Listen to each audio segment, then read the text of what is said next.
beautiful. Amazing. Yeah. Did you think I was talking to you personally? Oh, yeah, I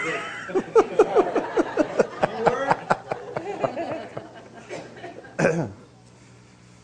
What kind of questions do you have? We have one right over here from Beth.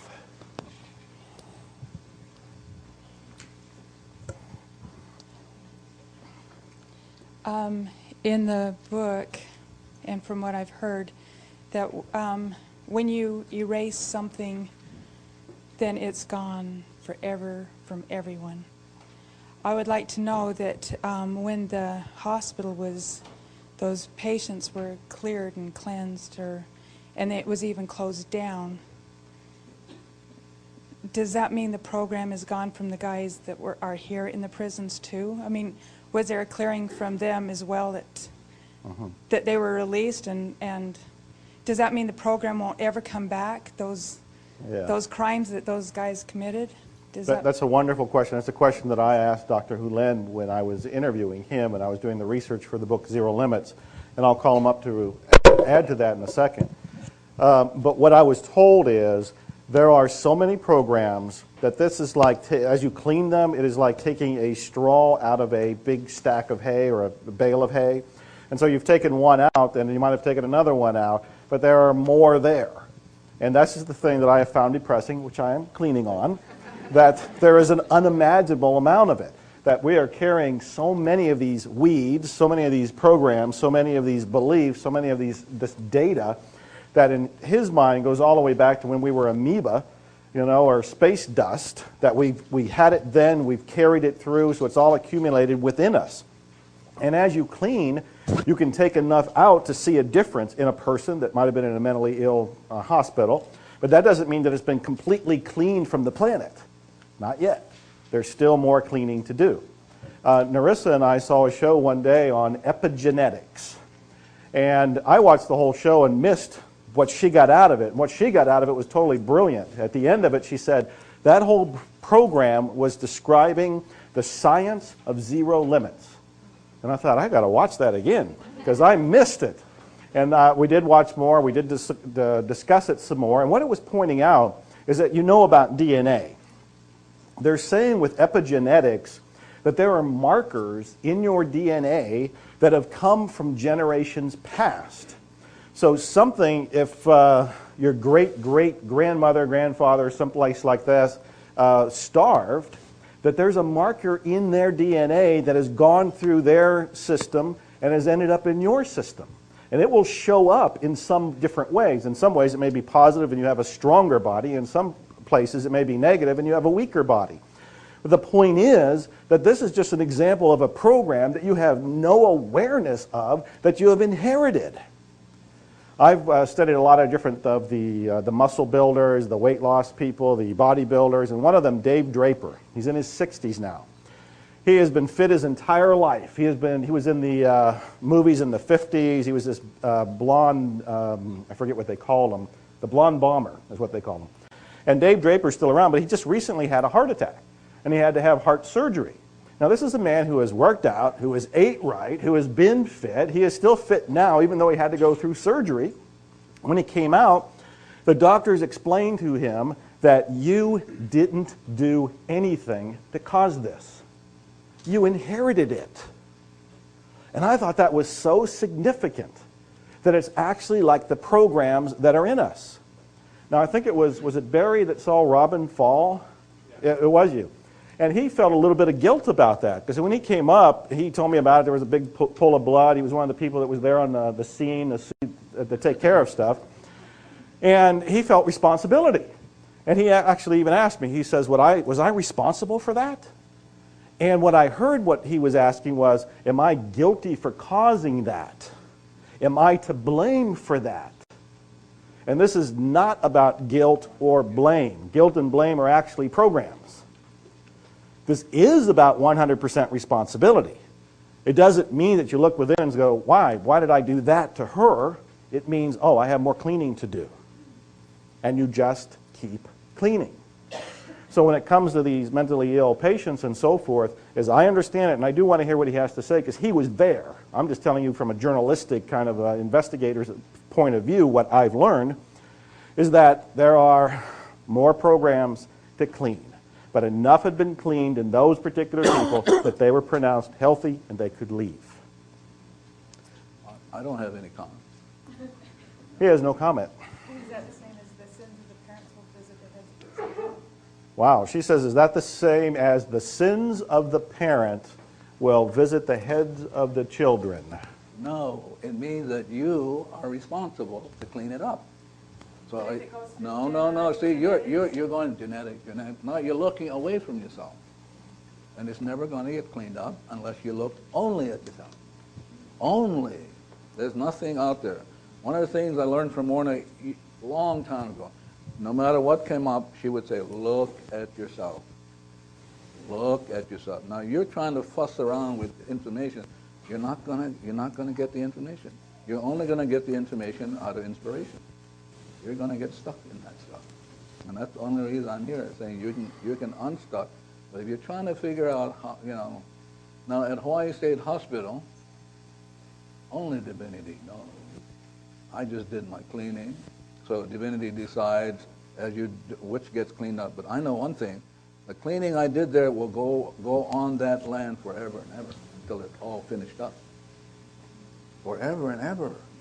So anytime my friend Joe, where's Joe? Joe or I or you do any cleaning, once you start it, it will go on forever and ever until it's done. But if you're fussing around trying to figure it out, it's not going to go. So every time my friend Joanne there, who works with folks who have difficulty, do you have folks who have difficulty, people don't, like immigrants who don't have, illegals. So now she works with people like illegals who cannot find jobs, but her job is not to get jobs for them. Her job is to clean, and the divinity will provide. But if she's stuck in the stuff like, for example, why would somebody from Mexico want to come all the way up to Hillsboro, Oregon? What is that urge in them that would cause them to do that? That would cause them to lose their family. Thousands of children die every year trying to cross. But why does a person want to go to Hillsboro, Oregon? What do you suppose that might be so? Yeah, because there's something in him that says, this is where I'm going to find freedom. Something that pushes him, and he has no idea. So once he finds there, he finds everything is perfect for him. But you see, in our great country, because we don't know any about it, because we need to be 100%, we put borders up. And I tell you something that you won't hear anyplace. If we don't let the countries below our border come, economically, in 20 years, we'll go down the tube. When I have to go to England with $3,000 and find out it's only worth $1,500, it's crazy. Nobody wants our money. Yeah, so now I give the class in Cork, Ireland. So I get a thank you note from a very good friend of mine. He and I got to be good friends. Old man from Scotland. He says, "Thank you for the class and the 60% discount." Yeah. But people have something in them which moves them to go to certain parts of the world because it's part of their journey. But if we put walls up, and the worst walls is to put up walls in our thoughts. Then, but better just, I know people want answers, but there are no answers. There's only zero.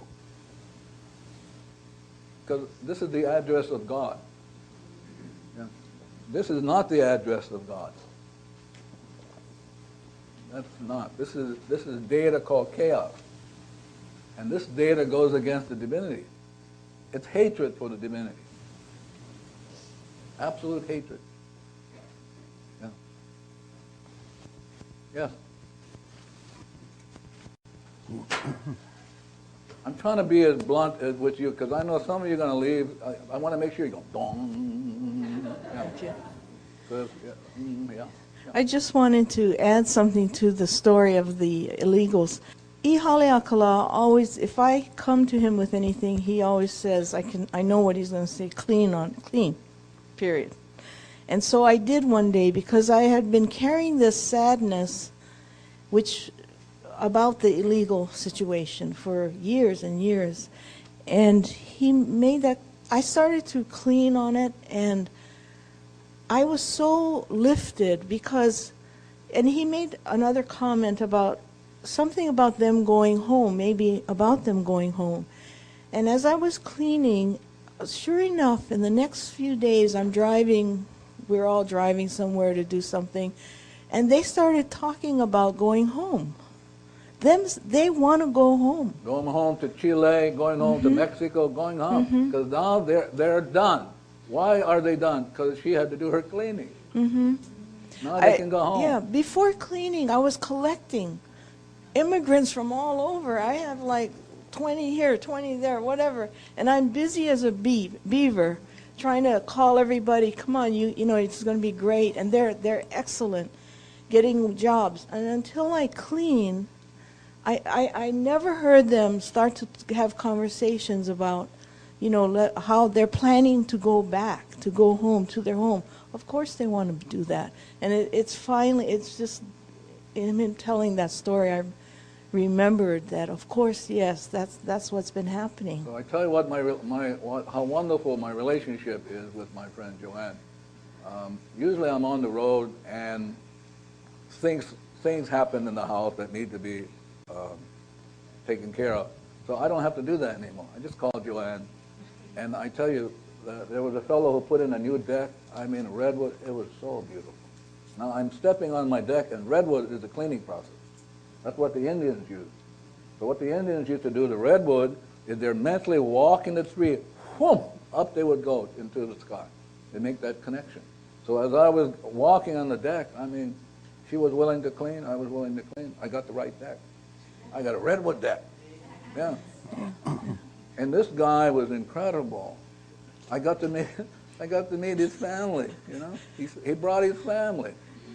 His mother-in-law, so I got to do more cleaning. The funniest thing is, I call this group my B team, which means for us, just be. Because I am shocked that I'm even doing it. So, you know, by cleaning, I mean, I used to be a tennis and golf coach.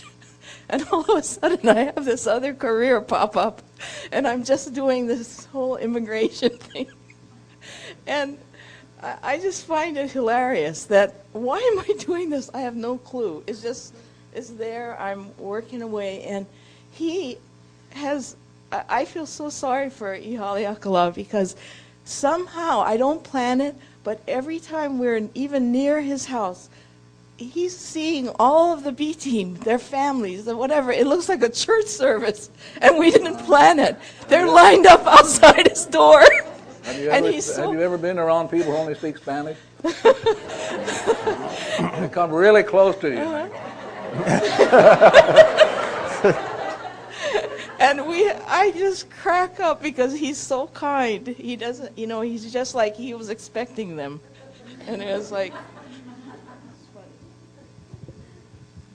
so anything else that you can ask me or my friend on our course?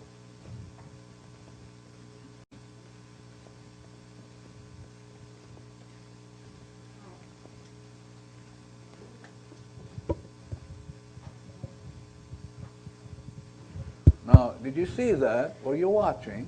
Why didn't the mic work? Something's going on with us. Yeah. You should be cleaning with these things. I tell you, otherwise you're going to miss a cleaning that maybe 3 or 4 generations now, that memory comes is going to hit somebody in your family. So you should be alert, always being alert. Yeah. Yeah. Did I understand you correctly when you compared yourself to the goalie in hockey, that you put up your own shields, or when you do this work? And can you just talk more about that, please? Yeah, like this hat I got on is a shield. I only wear it because it provides a shield, meaning that stuff's going to come up in the room for which I'm going to be responsible, and as the data comes up, the shield will go, and it'll be done. Yeah.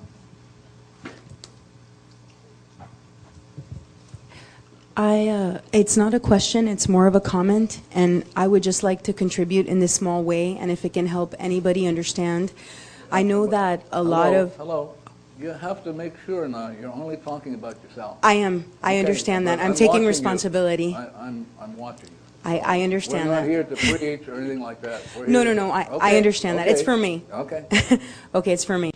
The way that I have begun to understand the concept of nothing exists outside of yourself, it's sort of like if you have a diamond. You know, a diamond has many different facets of it. So I liken myself to the diamond, and every single one of you and everything else is like a facet of that diamond, yet it is the one diamond.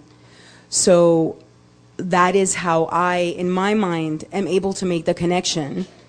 If that helps in any way, if it helps one person, you know, at least, because it's like that, you know, the diamond is one thing, but it has all these different facets. So that was all. Thank you.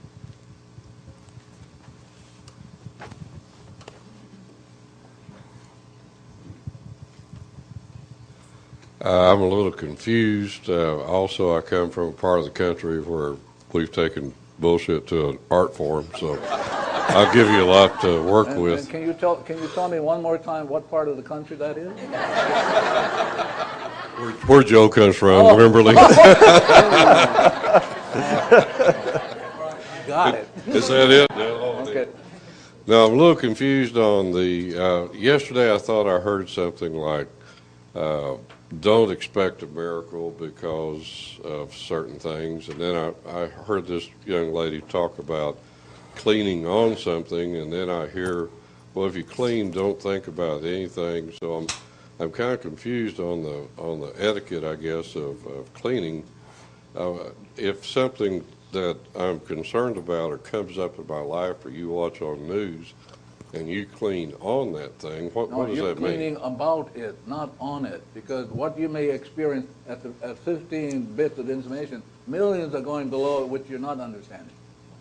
So you may be cleaning on, you think on your experience over here, but below divinity is just going at it. Stuff you're not even aware of. Again, Okay. Let me give you an example. Again, I'm coming back to the person in Fort Collins who said to me, I cleaned and I got a flat tire. Now, she has an expectation. Now, that means we're going to treat God like a concierge. We're going to say to God, this is what I want, and I want it now. Divinity's gone. Okay. Talking to me?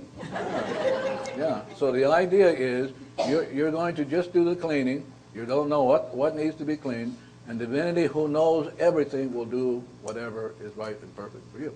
Okay, thank you. Yeah. I tell you, when you have intentions, you're really saying to God, this is what I want, and I want it now. And you should see the finger of the universe.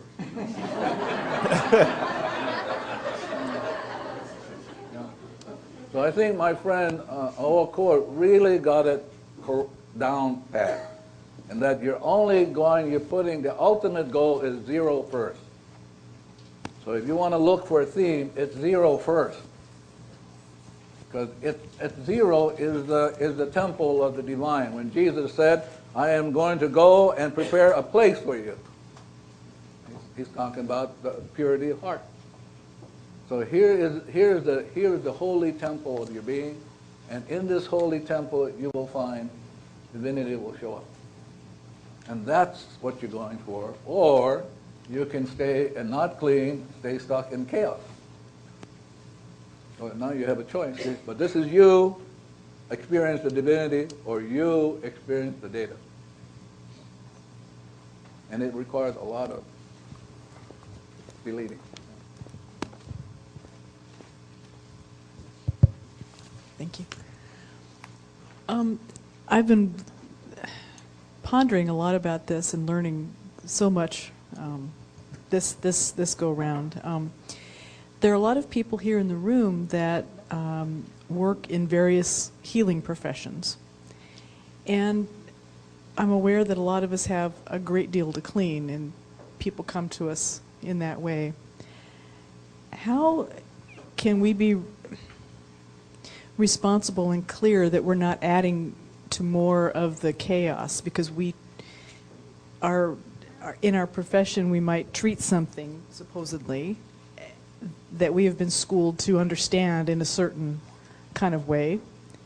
How do we continuously clean and stay clear on the zero while we're also engaging in our profession that people come to us for some kind of assistance in? You know what I'm hearing the universe says? You're only interested in what?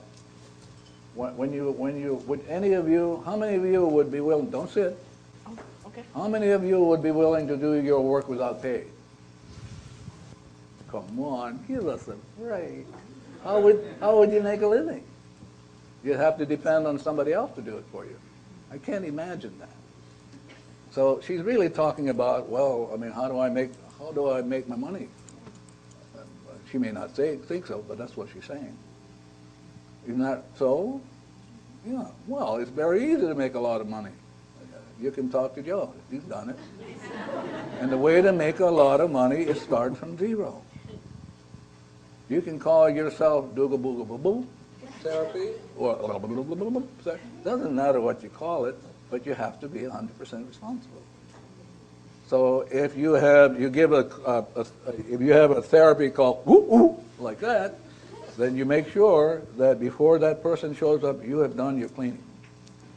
Not only with that person, the person's family, relatives, and ancestors. The person has an address. You got to clean with the address. That person always, anybody with problems will always show up on a piece of land that's going to cause a problem. So you're having to be thorough. So family, relatives, and ancestors. So I'm not interested in the problem. I'm interested in where they live, what their family, relatives, and ancestors. You think I know the problem? I don't know the problem. But if I clean, the problem will disappear. Inspiration will show up. So she needs to be deadly honest in that you're concerned about how do you make money doing your job. And the answer is very simple. It doesn't matter what you call it, but if you're here, right here, because you're willing to erase that, you won't ever have to worry about wealth. You will have peace beyond all understanding. Peace beyond all. And that's the greatest wealth in the world. And everything else. Jesus said, seek ye first the kingdom, and all else will be added, called inspiration. So how do you make lots of money? Be 100% responsible. For what? For the crap that's in you that attracts these people. So here's you, here's the divinity, creates everything like that. Now here's you, and here's the so-called client. But a client only comes because you bug them, like that. So now you're stuck. And so the answer is very simple. Be 100% responsible. Do your cleaning. Let the divinity erase that, erase that, erase that. Everybody gets inspired, including Mother Earth, and then they send thousands of people to come and see you. You'll have more clients than you know what to do with. Then you'd have to what? Franchise. The franchise is called, that's right. Yeah. So be 100% responsible. That's the answer for you. And I feel pain inside every time I think about putting a diagnosis. Well, then you should give it up. You should clean it up. The pain, what do you think the pain is on the other side? Oh, Yeah. So, gargantuan. Yeah. So you have therapists who commit suicide. Listen, Yeah. therapists who end up on drugs. I mean, so give it up. Be at zero. Everybody else will be fine. Yes?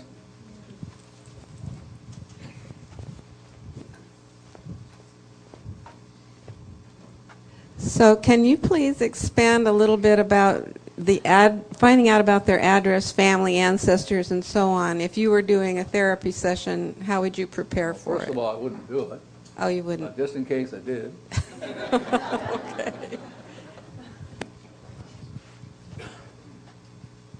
So, here's you. Here's the client. The client has an address, and it has the 3 cells. which means I say to the client, can you tell me how you're coming? Well, the route that they take has an address, has a 3,000. Everything has 3,000. So now I'm getting all the information. This is why I talked to Joe, my friend Okua, because I want to get all of the information as thorough as I can get before you show up. And all I do is just do the cleaning. Now, so as I do the cleaning, this is Mother Earth. This is the route that gets cleaned. By the way, this is why you have jet lag. Jet lag is that the airplane flies through angelic kingdom and smashes it. And you're responsible. Yeah. Yeah. So now the airplane flies. Some of you are going home to New Zealand. It has to cross certain meridians. You ought to clean with that. You're going to cross the ocean. You ought to clean with that. You ought to be cleaning with all this stuff. That's what you're here to do. Because if you don't clean, it's going to bury you. Again.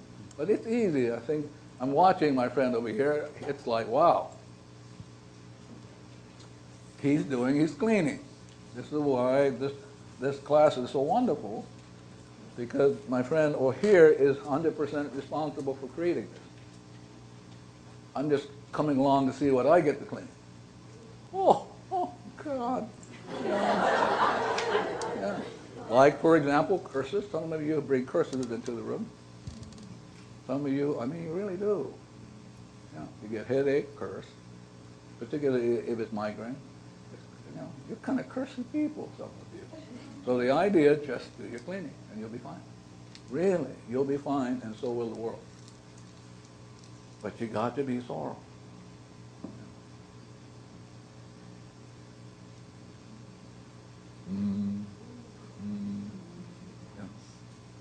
Anybody else? I'll give it back to Joe.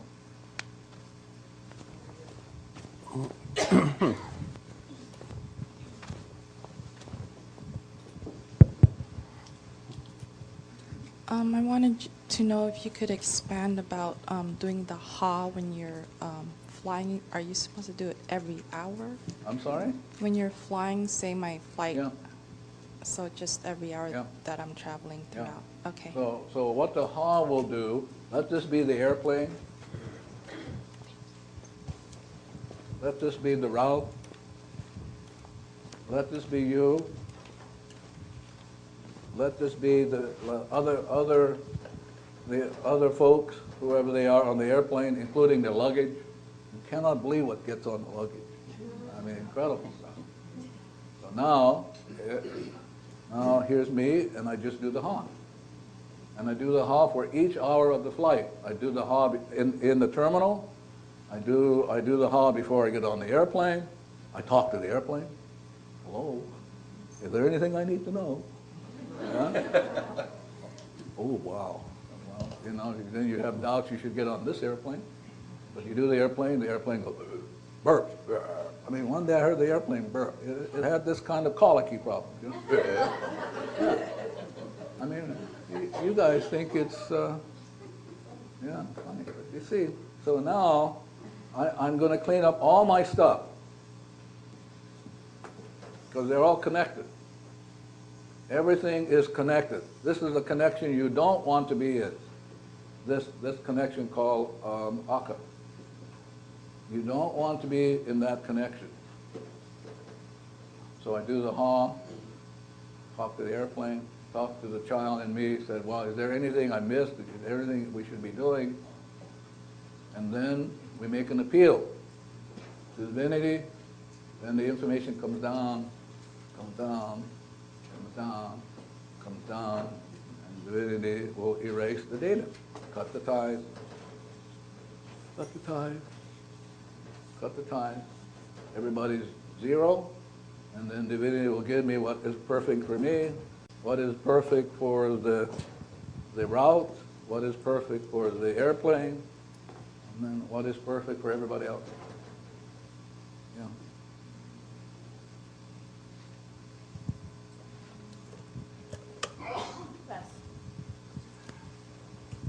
I have a question about, not a question, I just want to understand, like, aging and... You want to understand what?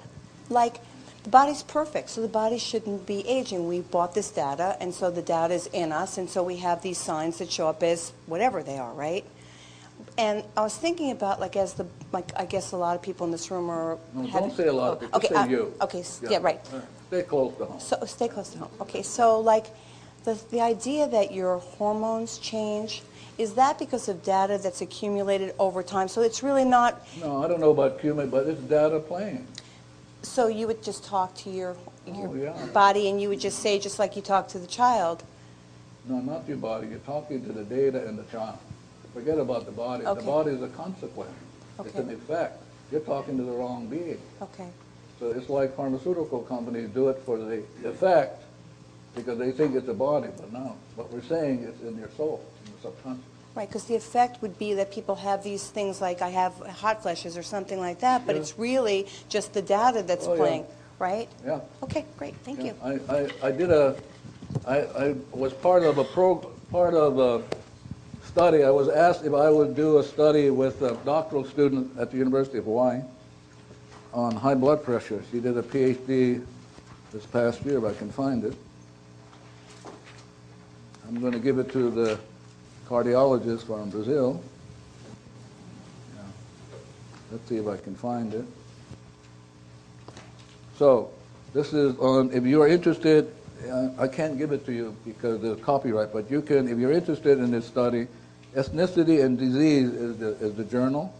It's volume 15, autumn 2007. So here is the summary made by the journal on the study.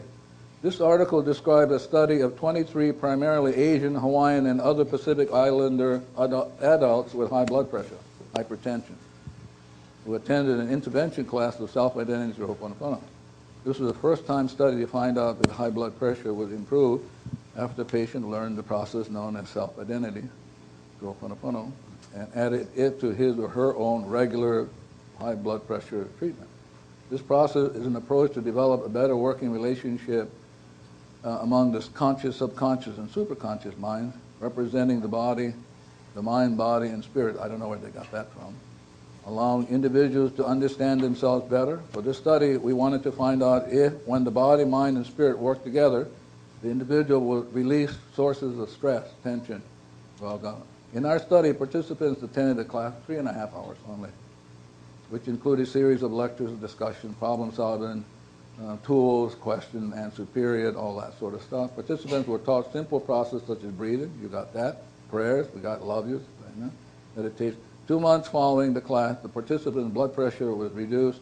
The results suggested this program may work to control hypertension. And all these people did was breathe, but I did the cleaning of their home, I did the cleaning of their medication, I did all that. Yeah. But it's beautiful because the results were like 0.0001, which is very unusual.